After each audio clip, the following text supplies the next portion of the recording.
Halo semuanya, selamat datang di segmen analisa. Ada kejadian yang sangat mengerikan dan juga sangat menjijikan sekali yang terjadi di Karawang, Jawa Barat. Ada seorang istri tega sekali menjadi dalang pembunuhan suaminya sendiri.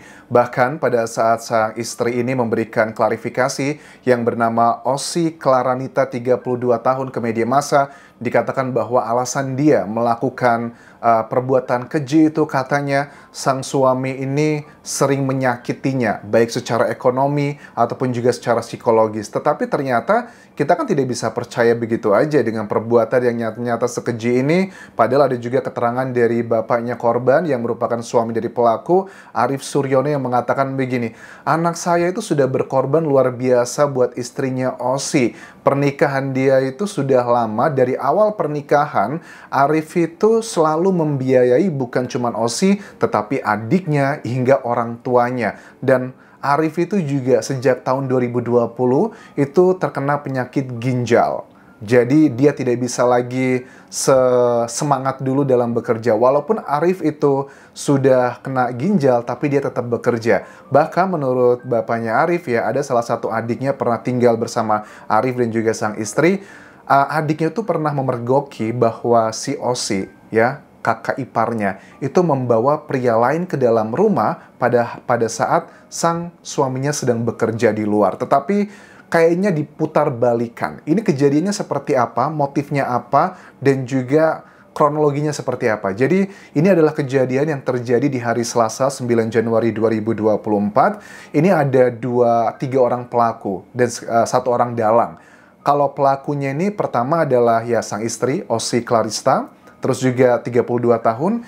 Pelakunya ini ada 2 orang, si Pandu, adik iparnya sendiri, masih 19 tahun, dan juga RZ. Nggak tahu apakah RZ ini hanya disewa, ataukah dia jangan-jangan pria selingkuhannya dari Osi, ini masih belum dilakukan pendalaman. Tetapi imbalan yang didapatkan dari RZ ini adalah uang senilai 1,5 juta rupiah, plus dengan motor dari korban. Nah, kronologinya seperti apa? Jadi kronologinya itu dibantu sama si adik iparnya, si Pandu yang 19 tahun tersebut. 9 Januari 2024, hari Selasa lalu itu, si Pandu itu nelpon korban atau Arif Suryono, kakak iparnya, bilang begini, Kak Arif, motorku lagi macet nih. Aku lagi macet di area pinggir irigasi Sasak Misran, Desa Cibalong Sari, Kecamatan Klari, Karawang, Jawa Barat. Nah, karena tahu adik iparnya lagi kesulitan, ya sudah dia minta dijemput pakai motor, karena motornya lagi mogok. Pada saat di tengah perjalanan, si adik ipar ini dengan begitu teganya lantas menusuk Arif dari belakang. Pada saat menusuk Arif tersebut, di belakangnya juga ada RZ, pelaku lainnya yang mengikuti, membantu menghabisi di situ. Nah, pada saat penemuan dari Arif Suryono ini kan dikatakan bahwa dugaannya ini adalah korban dari curanmor. Karena motornya nggak ada barang-barang yang hilang juga ya, sudah mengarah ke sana. Tetapi semua ini hanyalah kamuflase. Polisi itu curiganya pertama dari 2 hal sebenarnya kalau aku lihat di sini. Dari Kasat Reskrim Polres Karawang, AKP Abdul Jalil mengatakan ada jejak CCTV, ada juga kelakuan aneh dari sang istrinya. Sang istrinya itu agak kurang kooperatif untuk dilakukan otopsi. Kayaknya menolak, terus memberikan keterangan, minta bantuan juga kayaknya tidak kooperatif. Tipikal yang sangat berbeda dengan istri pada umumnya kalau suaminya mengalami seperti ini. Yang kedua adalah CCTV. Jadi ada CCTV yang menunjukkan bahwa terakhir kali korban itu terlihat, itu sedang membonceng sesosok pria. Dari belakang kelihatan sosok pria tersebut tuh badannya ya mirip dengan Pandu, adik iparnya yang usia 19 tahun. Akhirnya polisi melakukan pendalaman lebih lanjut dan akhirnya diketahui memang seperti itu. Dan ternyata setelah mereka ketahuan dan ditangkap, si RZ ya salah satu pelaku lainnya itu kabur keluar kota, tapi sekarang sudah ditangkap, dan adik iparnya Pandu serta sang istri Osi Klaranita itu tidak kemana-mana. Dia sempat pulang ke rumah orang tuanya untuk mengucapkan, orang mertuanya berarti ya, orang tuanya Arif, untuk mengucapkan bela sungkawa, ya berakting lah seperti layaknya pada saat mereka kehilangan anggota keluarga. Tetapi tak ada kejahatan yang sempurna, akhirnya ini semua terbongkar. Nah, ternyata setelah didalami lebih lanjut, menurut keterangannya bapaknya Arif ini yang ngasih komentar begini, bahwa si istrinya itu memang sudah lama selingkuh dengan pria lain, adiknya Arif tuh udah ngomong berkali-kali. Terus anak saya itu sedang sakit ginjal dari tahun 2020, tapi dia tetap semangat bekerja. Dia itu bahkan awal pernikahan juga mengatakan ingin membatalkan pernikahan dengan Osi gitu. Karena dia ngerasa secara psikologi nggak kuat menghadapi keluarganya Osi, termasuk juga dengan Osi. Bayangkan aja, kata bapaknya Arif, dia itu juga harus ngebantu ngebiayain adiknya, ngebiayain orang tuanya. Inilah tipikal. Ya kalau memang suaminya itu kaya raya, punya uang banyak, ya tidak masalah. Tetapi kalau kehidupannya juga pas-pasan, menurut aku ya kita nggak boleh dong membebani orang lain walaupun dia adalah mantu untuk membantu kita. Kecuali kalau mantu kita memang diberikan diberikan kayak ya rezeki yang berlebih, it's okay gitu. Nah, mengenai istrinya ini, dikatakan begini, istrinya ini cuma mengada-ada aja, kan dibilangnya bahwa saya itu sakit hati, katanya ekonomi saya itu berantakan. Ya, istrinya kan masih muda loh, 32 tahun, masih seger, masih cantik dibandingkan menghabiskan waktu ngebawain pria ke dalam rumah untuk melakukan hal-hal yang diinginkan. Kenapa nggak dihabiskan waktu untuk bekerja di luar sana? Ya jadi PRT kah, jadi apa, yang penting kan menghasilkan uang begitu. Terus juga apakah dia nggak mikir orang yang sudah kena penyakit ginjal itu sudah nggak bisa lagi seperti dulu lagi? Maksudnya ya dia harus cuci darah, kalau makannya kebanyakan, minumnya kebanyakan, itu bisa parah loh teman-teman. Nah, apakah ini juga berhubungan dengan faktor biologis atau seksual gitu? Ya, nggak bisa dipungkiri, pada saat seseorang itu, seorang pria sudah kena penyakit, pasti sudah tidak seprima dulu. Nah, mungkin perempuan ini juga memiliki keinginan hasrat yang cukup tinggi. Karena sebagian orang tuh juga gitu ya, mentang-mentang ya nggak cuma cowok, nggak cuma cewek, selalu mengatakan, saya itu orang normal anja, saya itu butuh kebutuhan khusus gitu. Ya kalau pasangan saya sudah tidak bisa melakukannya lagi, saya butuh dong. Nah, ini adalah salah satu ujian dalam pernikahan ya. Karena menurut aku, mau kamu sakit ataupun juga sehat, orang yang sehat aja kadang juga ada excuse-nya. Ya kan saya juga bosen kali kalau tiap hari makannya ikan asin mulu atau ayam mulu. Saya pengen ganti-ganti dong. Pokoknya selalu akan ada excuse untuk hubungan masalah ranjang tersebut. Tapi kan pernikahan itu adalah sebuah komitmen ya, yang namanya cinta, rasa, mungkin sudah nggak sepanas dulu lagi. Ya, kalau memang sudah nggak cinta lagi, sudah nggak mau lagi,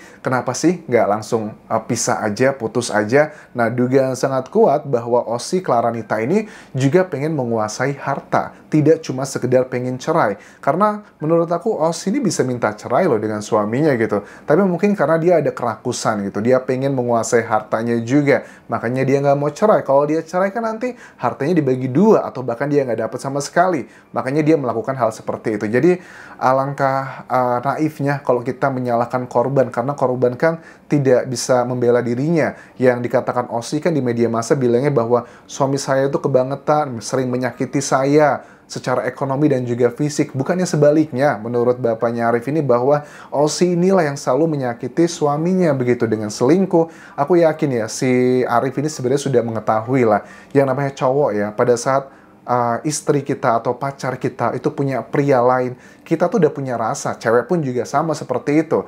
Tapi karena mungkin banyak yang dipertimbangkan, misalnya malu sama keluarga atau malu sama tetangga dan sebagainya, kita kadang tuh nahan hati. Bahkan jangan salah loh teman-teman, orang yang mengalami seperti Arif ini di Indonesia tuh banyak banget. Dia tahu istrinya itu suka main dengan pria lain, tetapi dia diem aja karena ngerasa ya kadang tuh gitu ya, mentang-mentang ekonominya pas-pasan lantas dia berhak melakukan seperti itu. Padahal kan ya pernikahan tidak seperti itu. Tapi sekali lagi, itu adalah hak kalian melakukan apapun. Aku tidak mau menghakimi dosa atau tidak, tetapi secara naluri, secara logika, kalau memang sudah tidak ada kecocokan, daripada melakukan peristiwa yang pembunuhan seperti ini, ya udah cerai aja. Memang dalam agama itu kan, agama Islam terutama ya, bahwa cerai itu kan perbuatan yang paling dibenci sama Tuhan. Tetapi perbuatan tersebut diperbolehkan. Karena ini juga aneh nih, pernikahan itu di Indonesia kesannya bahwa apapun masalah yang kita miliki, semua itu akan diselesaikan dengan pernikahan. Nah ini, aduh, yang adiknya juga, pelakunya nih, adik ipar aku juga heran ya. Kenapa usia 19 tahun, dia nurut begitu aja yang disuruh sama kakaknya. Tapi pendalaman lebih lanjut, kita nanti coba dengar lagi dari Kasat Reskrim Polres Karawang. Apakah motifnya pure hanya karena itu? Nah, kalau pasalnya, kalau secara sekilas ya, tentunya nanti dalam persidangan kita akan tahu lebih detail. Kalau dalangnya ini dugaannya adalah sang istrinya sendiri, Osi, sementara pelakunya ya adik ipar dan juga si RZ itu.